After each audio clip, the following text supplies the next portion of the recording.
ಹಂಪಿಯ ಹೃದಯದಲ್ಲಿ ಕೋಪದ ರೂಪದಲ್ಲಿರುವ ದೇವರು ಇದು ಲಕ್ಷ್ಮೀ ನರಸಿಂಹ. ಒಂದೇ ಕಲ್ಲಿನಲ್ಲಿ ಕೆತ್ತಿದ ಶಕ್ತಿ, ವಿಜಯನಗರದ ವೈಭವಕ್ಕೆ ಸಾಕ್ಷಿ. ಒಮ್ಮೆ ಈ ಬೀದಿಗಳು ವಜ್ರ ಮುತ್ತುಗಳ ವ್ಯಾಪಾರದಿಂದ ಕಂಗೊಳಿಸುತ್ತಿದ್ದವು. ಇದು ಹಂಪಿ ಬಜಾರ್, ವಿಶ್ವದ ಶ್ರೀಮಂತ ಮಾರುಕಟ್ಟೆಗಳಲ್ಲಿ ಒಂದು.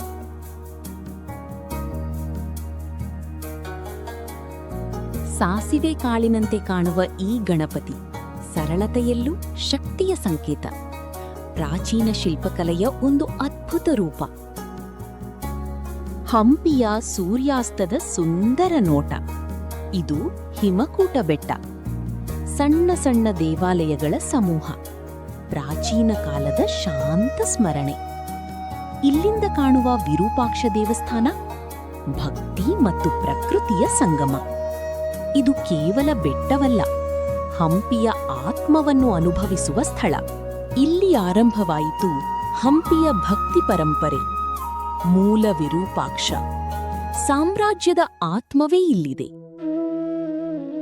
ಶಿವನ ರೂಪವಾದ ವಿರೂಪಾಕ್ಷನಿಗೆ ಸಮರ್ಪಿತ ಈ ದೇವಾಲಯ ಸಾವಿರಾರು ವರ್ಷಗಳಿಂದ ನಿರಂತರ ಪೂಜೆ ನಡೆಯುತ್ತಿರುವ ಪವಿತ್ರ ಸ್ಥಳ. ಎತ್ತರದ ಗೋಪುರ, ಸೂಕ್ಷ್ಮ ಶಿಲ್ಪಗಳು, ವಿಜಯನಗರ ವಾಸ್ತುಶಿಲ್ಪದ ಶ್ರೇಷ್ಠತೆ ಇಲ್ಲಿ ಕಾಣಿಸುತ್ತದೆ. ದೊಡ್ಡ ರೂಪ, ಶಾಂತ ಸ್ವಭಾವ, ಕಡಲೆಕಾಳು ಗಣಪತಿ. ಕಲ್ಲಿನ ರಥ, ಸಂಗೀತ ಸ್ತಂಭಗಳು, ಶಿಲ್ಪದಲ್ಲೇ ಜೀವ ತುಂಬಿದ ಅದ್ಭುತ. ವಿಜಯನಗರ ವಾಸ್ತುಶಿಲ್ಪದ ಶಿಖರ, ವಿಠ್ಠಲ ದೇವಸ್ಥಾನ.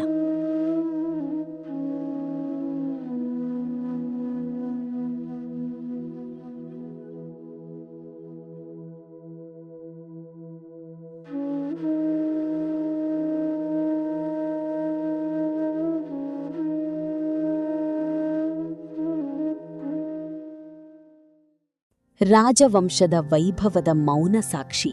ಇದು ಕ್ವೀನ್ಸ್ ಬಾತ್. ಹೊರಗೆ ಸರಳವಾಗಿದ್ದರೂ ಒಳಗೆ ಕಲೆ, ಕಮಾನುಗಳು ಮತ್ತು ನೀರಿನ ಮಧ್ಯದ ಸೌಂದರ್ಯ. ರಾಣಿಯರಿಗಾಗಿ ನಿರ್ಮಿಸಲಾದ ಖಾಸಗಿ ಸ್ನಾನಗೃಹ. ಜಲಮಾರ್ಗಗಳ ಮೂಲಕ ನೀರು ತುಂಬಲಾಗುತ್ತಿತ್ತು. ರಾಜಕೀಯ ವೈಭವದ ಮಧ್ಯೆ ಶಾಂತಿಯ ಕ್ಷಣಗಳು ಇಲ್ಲಿ ಅರಳುತ್ತಿದ್ದವು. ರಾಜವಂಶದ ಮಹಿಳೆಯರಿಗಾಗಿ ನಿರ್ಮಿಸಲಾದ ಈ ಖಾಸಗಿ ಸ್ನಾನಗೃಹ, ಮಧ್ಯದಲ್ಲಿರುವ ವಿಶಾಲ ಜಲಕುಂಡ ಮತ್ತು ಸುತ್ತಲೂ ಕಮಾನುಗಳ ದಂಡೆಗಳು ಸೌಂದರ್ಯ ಮತ್ತು ಶಾಂತಿಯನ್ನು ಒಟ್ಟಿಗೆ ನೀಡುತ್ತವೆ. ರಾಜಶಕ್ತಿಯ ಘೋಷಣೆ ನಡೆದ ವೇದಿ. ಇದು ಮಹಾನವಮಿ ದಿಬ್ಬ. ಎತ್ತರದ ಈ ಮಹಾ ಪ್ಲಾಟ್ಫಾರ್ಮ್ ಮೇಲೆ ದಸರಾ ಉತ್ಸವಗಳು ವೈಭವವಾಗಿ ನಡೆಯುತ್ತಿದ್ದವು. ರಾಜರು ಇಲ್ಲಿ ಕುಳಿತು ಸೈನ್ಯದ ಪರೇಡ್, ನೃತ್ಯ, ಸಂಗೀತ ಪ್ರದರ್ಶನಗಳನ್ನು ವೀಕ್ಷಿಸುತ್ತಿದ್ದರು.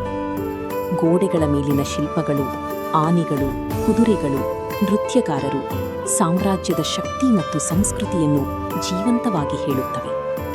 ಇದು ಕೇವಲ ವೇದಿಯಲ್ಲ, ವಿಜಯನಗರ ಸಾಮ್ರಾಜ್ಯದ ಗೌರವದ ಸಂಕೇತ.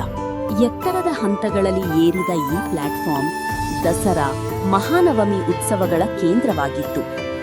ರಾಜರು ಇಲ್ಲಿ ಆಸೀನರಾಗಿದ್ದು ಸೈನ್ಯದ ಪರೇಡ್, ಆನೆ ಕುದುರೆಗಳ ಮೆರವಣಿಗೆ, ನೃತ್ಯ ಸಂಗೀತ ಕಾರ್ಯಕ್ರಮಗಳನ್ನು ವೀಕ್ಷಿಸುತ್ತಿದ್ದರು. ಗೋಡೆಗಳ ಶಿಲ್ಪಗಳಲ್ಲಿ ವಿದೇಶಿ ರಾಯಭಾರಿಗಳು, ಬೇಟೆಯ ದೃಶ್ಯಗಳು, ಉತ್ಸವಗಳ ಕ್ಷಣಗಳು ವಿಜಯನಗರದ ಜಾಗತಿಕ ಸಂಪರ್ಕ ಮತ್ತು ಸಂಸ್ಕೃತಿ ಪ್ರತಿಬಿಂಬಿಸುತ್ತದೆ.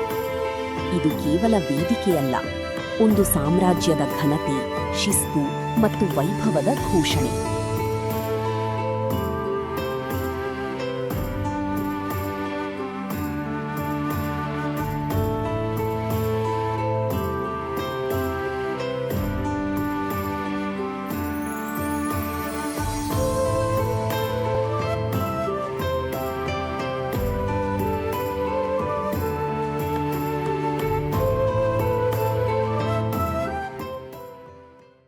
ಇದು ಹಂಪಿಯ ಪುಷ್ಕರಣಿ. ಕಲ್ಲಿನ ಹಂತಗಳಲ್ಲಿ ಇಳಿಯುವ ಈ ಜಲಾಶಯ ಕೇವಲ ನೀರಿನ ಸಂಗ್ರಹವಲ್ಲ, ಶಿಲ್ಪಕಲೆಯ ಜೀವಂತ ಉದಾಹರಣೆ. ತುಂಗಭದ್ರಾ ನದಿಯಿಂದ ಕಾಲುವೆಗಳ ಮೂಲಕ ನೀರು ತರಲಾಗುತ್ತಿತ್ತು. ರಾಜವಂಶದ ವಿಧಿವಿಧಾನಗಳಿಗೆ ಬಳಸಲಾಗುತ್ತಿತ್ತು.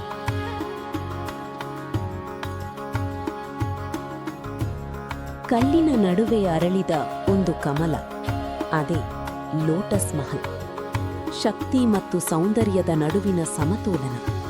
ಇಲ್ಲಿ ಪ್ರತಿಯೊಂದು ಕಮಾನು ಒಂದು ಕಥೆ ಹೇಳುತ್ತದೆ. ರಾಣಿಯರ ನಗು, ಸಭೆಗಳ ಗುನುಗು ಇಂದಿಗೂ ಈ ಗೋಡೆಗಳಲ್ಲಿ ಪ್ರತಿಧ್ವನಿಸುತ್ತದೆ. ಬಿಸಿಲಿನ ನಡುವೆ ತಂಪು ನೀಡುವ ವಿನ್ಯಾಸ, ವಿಜ್ಞಾನ ಮತ್ತು ಕಲೆ ಒಂದಾಗಿ ಕಂಡ ಅದ್ಭುತ. ಇದು ಕೇವಲ ಮಹಲಲ್ಲ, ಹಂಪಿಯ ಮೌನ ಕವಿತೆ. ಇದು ಕೇವಲ ಕಟ್ಟಡವಲ್ಲ, ವಿಜಯನಗರದ ಸೌಂದರ್ಯ, ಜ್ಞಾನ ಮತ್ತು ವಿನ್ಯಾಸದ ಪರಾಕಾಷ್ಠೆ.